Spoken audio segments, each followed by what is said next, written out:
Hello class. हमें आज पढ़ना था use of hot air oven. तो हॉट एयर ओवन क्या है? हॉट एयर ओवन एक ड्राई हीट स्टरलाइजेशन इंस्ट्रूमेंट है जिसका यूज़ लेबोरेटरी और हॉस्पिटल में इंस्ट्रूमेंट और मटेरियल को स्टरलाइज करने के लिए किया जाता है। ठीक है, इसमें ड्राई हॉट एयर सर्कुलेट होती है जो माइक्रो ऑर्गेनिज्म को डिस्ट्रॉय करते हैं। ठीक है, हॉट एयर से क्या है, माइक्रो ऑर्गेनिज्म के प्रोटीन कोगुलेट हो जाते हैं, नष्ट हो जाते हैं, है ना। सेल के अंदर के इम्पॉर्टेंट कंपोनेंट्स डैमेज हो जाते हैं, धीरे धीरे माइक्रो ऑर्गेनिज्म मर जाते हैं। क्लियर। तो यूजेस की देखो, यूजेस क्या क्या है। फर्स्ट है sterilization of different glass instrument as like syringe, flask, pipettes, test tube. Okay, तो हॉट एयर ओवन का सबसे कॉमन यूज़ ग्लासवेयर को स्टरलाइज करना है। ठीक है, एग्जाम्पल जैसे टेस्ट ट्यूब है, ग्लास सिरिंज हो गया, पाइपेट है आपका, पेट्री डिश है, फ्लास्क है ना। देखो, ग्लास मटेरियल हाई टेम्परेचर सहन कर सकते हैं और मॉइस्चर से डैमेज हो सकते हैं, इसीलिए इनके लिए ड्राई हीट क्या है, बेस्ट होती है। ठीक, जैसे माइक्रोबायोलॉजी लैब में कल्चर करने के लिए टेस्ट ट्यूब को पहले हॉट एयर ओवन में स्टरलाइज किया जाता है ताकि उसमें पहले से कोई बैक्टीरिया मौजूद ना हो, है ना। नेक्स्ट है आपका, it also used for different surgical instrument is like scissor, forcep, ETC. Okay, तो कुछ सर्जिकल इंस्ट्रूमेंट को हॉट एयर ओवन से स्टरलाइज किया जाता है, जैसे कि फोरसेप्स हैं, सीजर्स हो गए, है ना, मेटल इंस्ट्रूमेंट हो गया। ठीक है, क्योंकि सर्जरी में इंस्ट्रूमेंट कम्प्लीटली स्टेराइल होने चाहिए, क्योंकि अगर बैक्टीरिया प्रेजेंट होंगे तो पेशेंट में इन्फेक्शन हो सकता है ना। ऑपरेशन से पहले इंस्ट्रूमेंट को क्या है, स्टेलाइज किया जाता है ताकि वुंड में इन्फेक्शन ना हो। नेक्स्ट क्या है, it is also used for chemicals such as liquid paraffin, sulfonamide powders। Okay, तो कुछ केमिकल और पाउडर्स को भी हॉट एयर ओवन से स्टरलाइज किया जाता है, जैसे लिक्विड पैराफिन देखो दिया है, सम पाउडर्स हो गए, है ना। इन मटेरियल को वाटर या फिर मॉइस्ट हीट से नुकसान हो सकता है, इसीलिए ड्राई हीट यूज़ करते हैं। ओके, जैसे लिक्विड पैराफिन को स्टरलाइज करके मेडिकल प्रिपरेशन में यूज़ किया जाता है। क्लियर।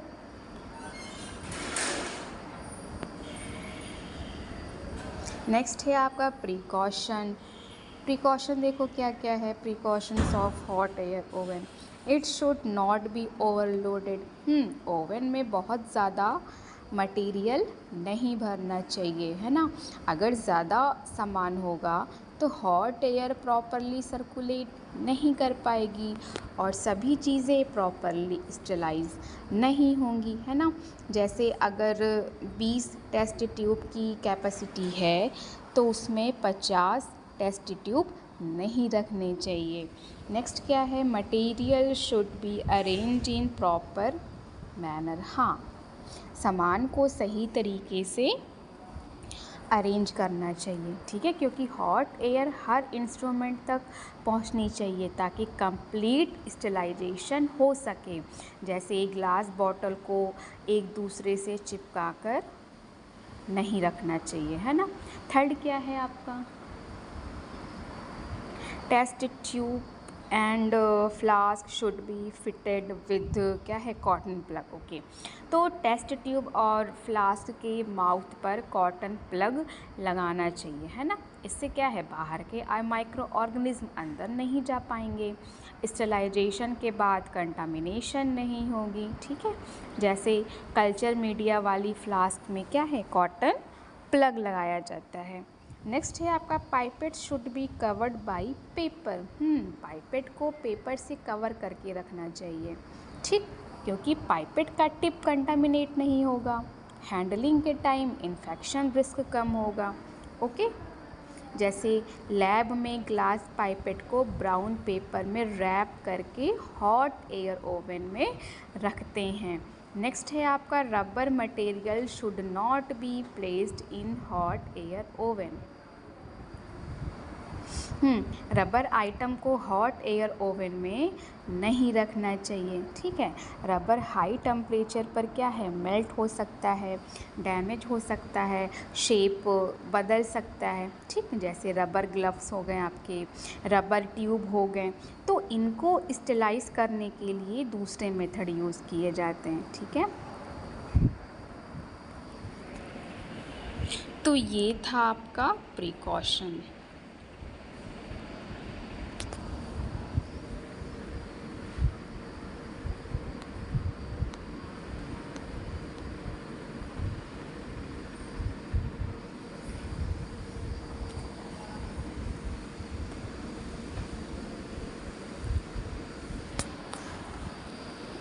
देखो यूजेस में जो था, इसमें जो लिखा है ग्लास इंस्ट्रूमेंट्स एज लाइक, तो क्या क्या स्टेलाइज करोगे आप लोग, टेस्ट ट्यूब है, पाइपेट है, फ्लास्क है ना, पेट्री डिशेस हो गए, ठीक है। लेबोरेटरी में क्या है, ग्लास इंस्ट्रूमेंट को बार बार यूज़ किया जाता है, अगर इनमें बैक्टीरिया या फंगस रह जाएं तो एक्सपेरिमेंट गलत हो सकता है ना। इसीलिए इन ग्लास इंस्ट्रूमेंट को हॉट एयर ओवन में रखकर हाई टेम्परेचर दिया जाता है, जिससे सारे माइक्रो ऑर्गेनिज्म क्या है, डिस्ट्रॉय हो जाते हैं, ठीक। जैसे माइक्रोबायोलॉजी लैब में मैंने बताया, बैक्टीरिया कल्चर करने के लिए टेस्ट ट्यूब में कोई भी अनवांटेड बैक्टीरिया नहीं होना चाहिए, है ना। इसीलिए टेस्ट ट्यूब को पहले हॉट एयर ओवन में क्या किया, स्टेलाइज किया जाता है, ठीक है, जिससे ग्लास हाई टेम्परेचर टॉलरेट कर लेता है ना, ड्राई हीट से डैमेज नहीं होता, ठीक है। इसीलिए ग्लास वेयर के लिए हॉट एयर ओवन क्या है, सूटेबल है। नेक्स्ट देखो जो यूज़ था आपका स्टेलाइज क्या था, ऑफ क्या है, सर्जिकल इंस्ट्रूमेंट, है ना। तो इसमें क्या क्या स्टेलाइज करते हो आप लोग, फोर्सेप्स हैं, सीजर्स हो गए, और सम मटेरियल सर्जिकल इंस्ट्रूमेंट हो गए, ठीक है।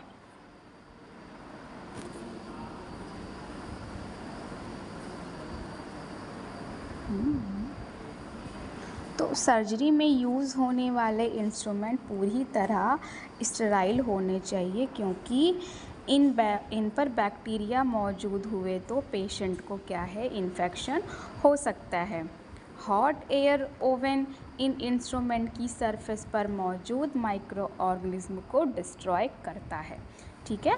ऑपरेशन थिएटर में यूज़ होने वाले फोर्सेप्स और सीजर्स को क्या है, स्टेलाइज किया जाता है, ठीक है, क्योंकि सर्जिकल इंस्ट्रूमेंट पेशेंट के बॉडी के अंदर कांटेक्ट में आते हैं, इसीलिए इन्फेक्शन प्रिवेंशन के लिए स्टेलाइजेशन ज़रूरी है। और दिया है आपका फार्मा, हाँ, मतलब कि जो लिखा है, it is also used for chemical such as, ठीक है। तो आप कह सकते हो कि कुछ केमिकल जैसे क्या है, कुछ केमिकल और मेडिसिन को स्टीम या मॉइस्चर से क्या नुकसान हो सकता है, इसीलिए उन्हें ड्राई हीट मेथड द्वारा स्टेलाइज किया जाता है, ठीक। जैसे लिक्विड पैराफिन का यूज़ मेडिसिन और लेबोरेटरी प्रिपरेशन में होता है, इसे स्टेराइल रखना ज़रूरी होता है ना, क्योंकि मॉइस्ट हीट से कुछ केमिकल्स की क्वालिटी बदल सकती है, लेकिन ड्राई हीट में वो क्या है, सेफ़ रहते हैं। ओके। प्रिकॉशन आपने पढ़ लिए। नेक्स्ट है आपका moist heat method. Moist heat method, moist heat क्या होता है इसको हम पहले समझते हैं। मॉइस्ट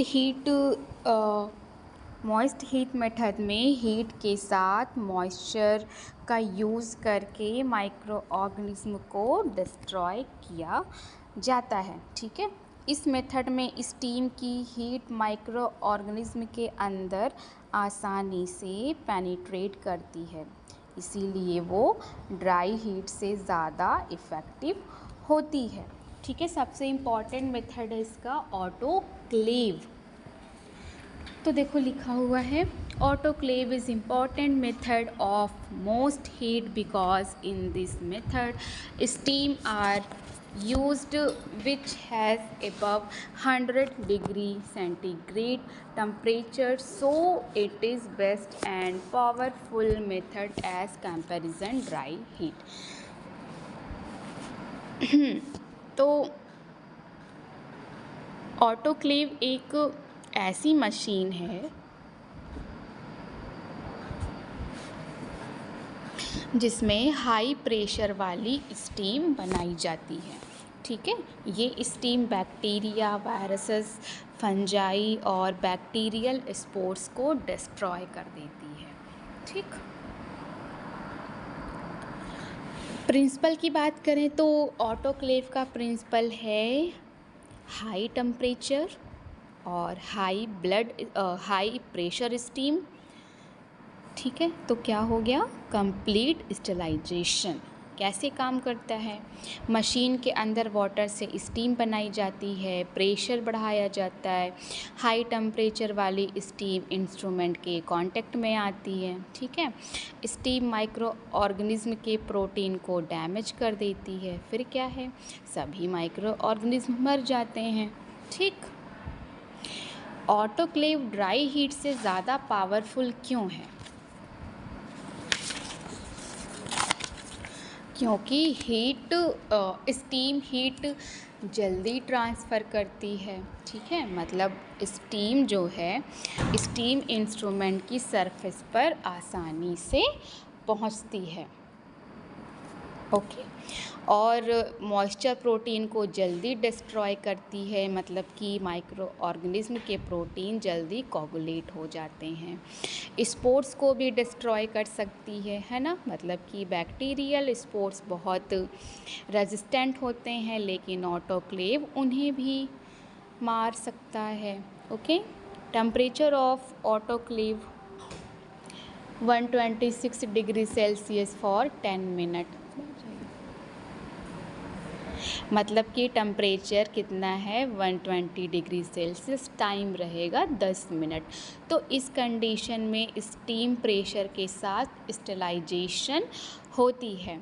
ठीक है, और क्या है 133 डिग्री सेल्सियस फॉर 3 मिनट, मतलब कि टेम्परेचर जो है वो रहेगा यहाँ पे 133 डिग्री सेल्सियस और टाइम रहेगा यहाँ पे 3 मिनट।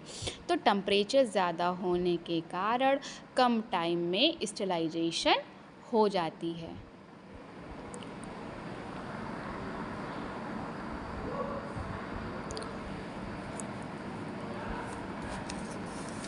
यूजेस ऑफ ऑटोक्लेव की बात करें तो लेबोरेटरी इंस्ट्रूमेंट स्टरलाइजेशन में जैसे कल्चर मीडिया है और ग्लास वेयर हो गया, सम इंस्ट्रूमेंट हो गए। ठीक, क्योंकि लैब में कंटामिनेशन रोकने के लिए इंस्ट्रूमेंट जो है वो स्टराइल होने चाहिए।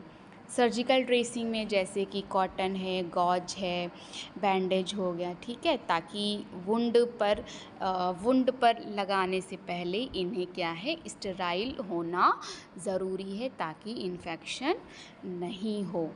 ओके, और भी यूजेस हैं जैसे कि माइक्रोबायोलॉजी मीडिया स्टरलाइजेशन, जैसे आपका न्यूट्रिएंट अगार है, कल्चर मीडिया हो गया, है ना, क्योंकि अगर मीडिया में पहले से बैक्टीरिया होंगे तो टेस्ट गलत आ सकते हैं। क्लियर। हॉस्पिटल वेस्ट ट्रीटमेंट में तो कुछ इन्फेक्टेड वेस्ट को ऑटोक्लेव करके माइक्रो ऑर्गेनिज्म को डिस्ट्रॉय किया जाता है। तो ये मैंने बताया यूजेस ऑफ ऑटोक्लेव। क्या क्या? Laboratory instrument sterilisation, surgical dressing, microbiology media sterilisation, hospital waste treatment. Clear? Advantage की बात करें तो क्या होगा? स्पोर्स को डिस्ट्रॉय करता है, रिलायबल मेथड है ना, और हॉस्पिटल और लेबोरेटरी में वाइडली यूज्ड है। जहाँ यूज़ नहीं कर सकते हैं, कहाँ कहाँ? ऑयल में हो गया, पाउडर्स में है, और मॉइस्चर सेंसिटिव मटेरियल में, क्योंकि स्टीम इनके प्रॉपर्टीज़ को क्या करते हैं? ख़राब कर सकते हैं। ठीक है, तो याद रखिएगा, autoclave is a moist heat sterilization method in which high pressure steam above 100 degrees Celsius is used to destroy microorganisms including spores. Clear?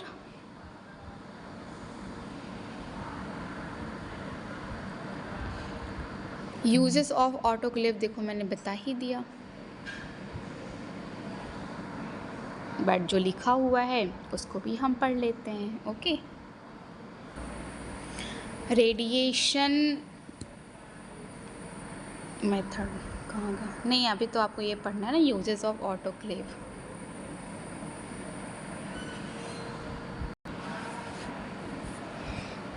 First है,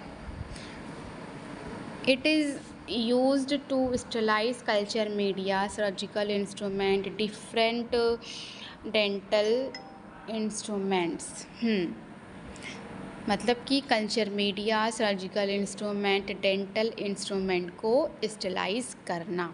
ठीक है। ऑटोक्लेव का मेन यूज़ होता है माइक्रो ऑर्गेनिज्म को डिस्ट्रॉय करके चीज़ों को कम्प्लीटली स्टेराइल बनाना।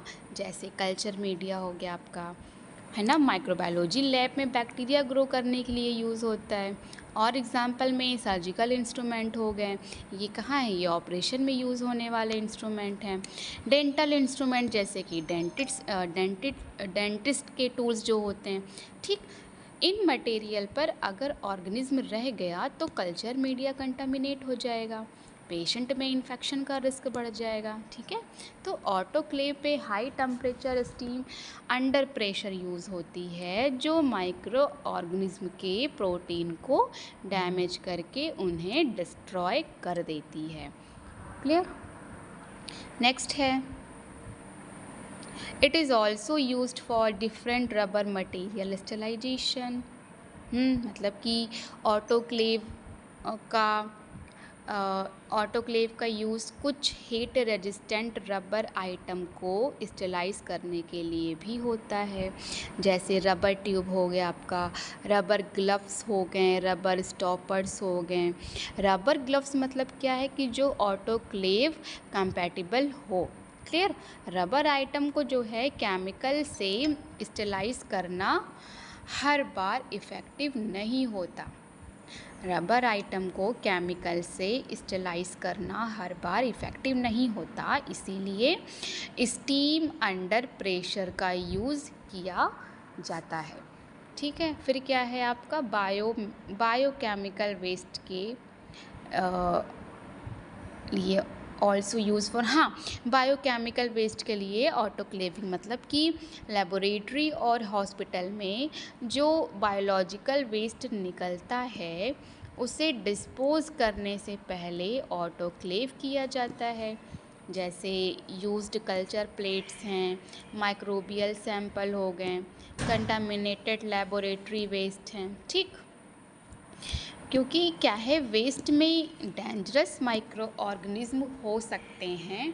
ठीक है, तो ऑटोक्लेव उनको डिस्ट्रॉय करता है जिससे इन्फेक्शन स्प्रेड नहीं होता। क्लियर? नेक्स्ट है आपका रेडिएशन मेथड।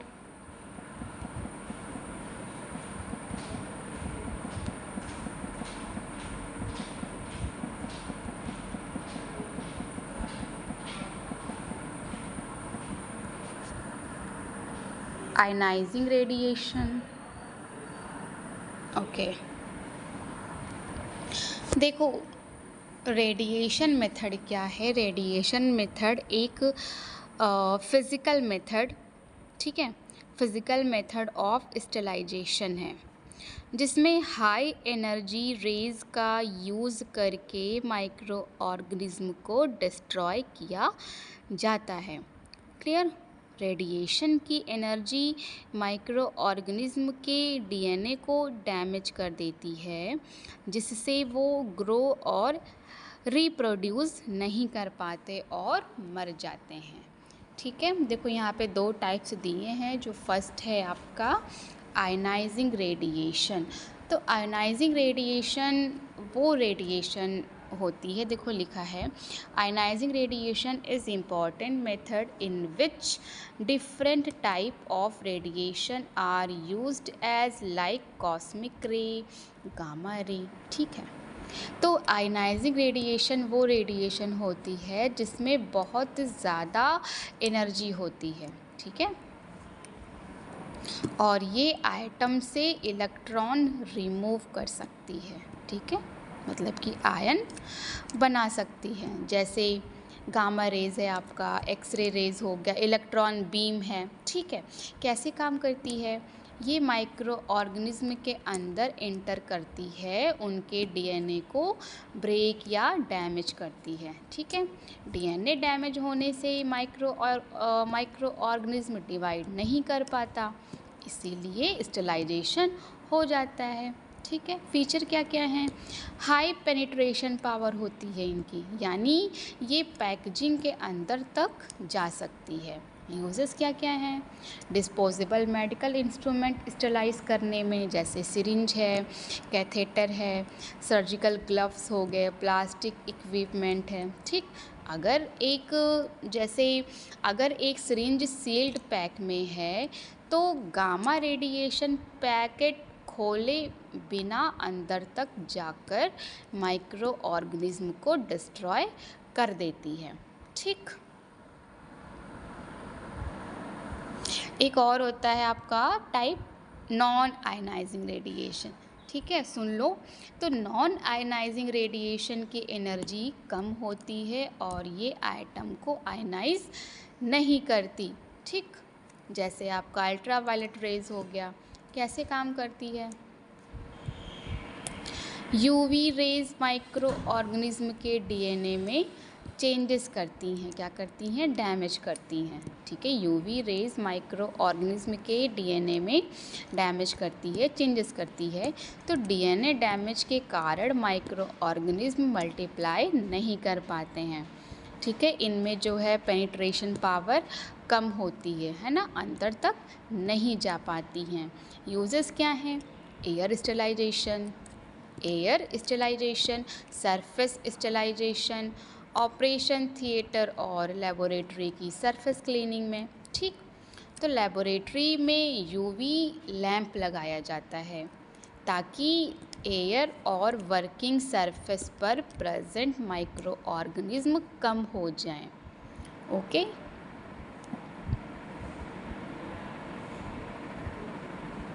तो आयनाइजिंग रेडिएशन में क्या था? हाई एनर्जी है ना, हाई पेनिट्रेशन पावर है इनका, डीएनए को डीपली डैमेज करती है। ठीक है, और पैकेज आइटम स्टेलाइज कर सकती हैं।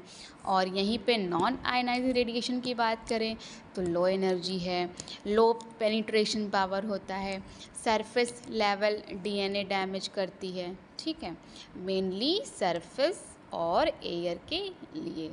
ठीक है, तो ये हमने पढ़ा आयनाइजिंग और नॉन आयनाइजिंग रेडिएशन।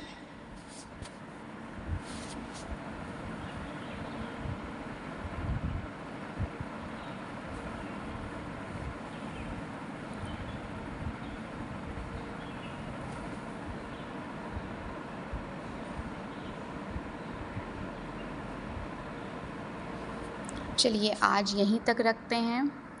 कल की क्लास में हम पढ़ेंगे यूजेस। ठीक है, use of ionising radiation method. Okay class, आज यहीं तक रखेंगे हम लोग। ठीक है, थैंक यू।